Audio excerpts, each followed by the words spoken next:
The Karamoja sub-region is located in the arid northeastern part of the country. The region was finally harnessed to the Uganda Protectorate in 1916, with the British maintaining a garrison here. Through the years, Karamoja has remained socially and economically underdeveloped. With an average rainfall of 800 millimeters per year, Karamoja has its main rain season from April to October. The rest of the months are pure hell, with climate change causing severe droughts. Let us support the security forces to rid Karamoja of guns and enable the people to go into food production, such that we can feed ourselves as Karamoja. Like we have said, Karamoja is the richest region in this country. The 1980 famine in Karamoja is still deemed to be the worst that the country has seen. 21% of the population at the time died, and this included 60% of the children. Today, Karamoja sub-region comprises the districts of Kotido, Kabong, Karenga, Nabilatuk, Abim, Moroto, Napak, Amudat, and Nakapiripirit. According to Uganda Bureau of Statistics, in 2022, Karamoja was projected to have a population of 1.4 million. The sub-region's main ethnic groups are the Dodoth, the Jie, the Karamojong, and the Pokot. Poverty is almost synonymous with the name Karamoja, as the sub-region is still heavily dependent on the World Food Programme. Statistics from UBOS put the poverty levels in Karamoja at 85%. Karamoja's GDP makes up less than 1% of Uganda's total GDP.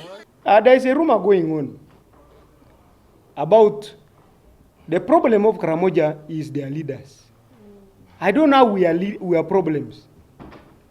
It is just because there is a mischief. People have taken Karamoja as their harvesting ground. They want to, the monies we are talking about, that we have given Karamoja supplemental this amount, A, B, C, D, but it's not there. The overall literacy rate is 25% compared to the literacy rate of Kampala, which is at 94%. Primary 7 enrollment is at 3% compared to the rest of the country, which is at 25%. Over 70% of the population have never been to school. Disturbingly, a number of child beggars in Kampala are from the Karamoja sub-region. Although the region has over 100 health centers, people have to walk long distances to access them. Hunger is prevalent in Karamoja. Last year, a number of people died in a famine that was blamed on insecurity, cattle rustling, and climate change. Today, over 50,000 children are acutely malnourished. So issues of Karamoja, I know some of these things like hunger have been there for long.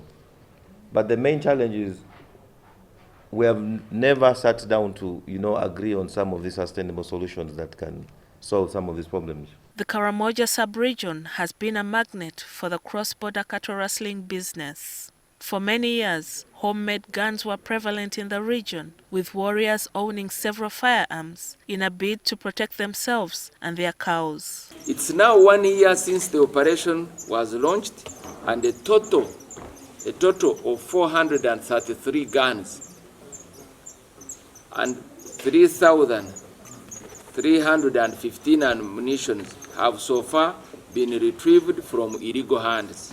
Recently, though, criminals whose sole purpose was to steal cows and sell them invaded the region, with security forces estimating that over 42,000 animals were stolen in July 2021. A number of civilians were killed in the 2 disarmament exercises conducted by the Uganda People's Defense Forces. Majority of the families live in grass-thatched houses. However, looks can be deceptive. Despite the overwhelming poverty levels, the Karamoja sub-region is endowed with minerals which include gold, limestone, uranium, marble, graphite, gypsum, iron, wolfram, nickel, copper, cobalt, lithium, tin, mica, garnets, beryl, cuprite, hematite, talc graphite, columbite, magnetite, platinum, and zircon. With the region being a developmental challenge to the country, it is beset by crisis after crisis almost every year. GILLIAN NANTUME, NTV Tonight.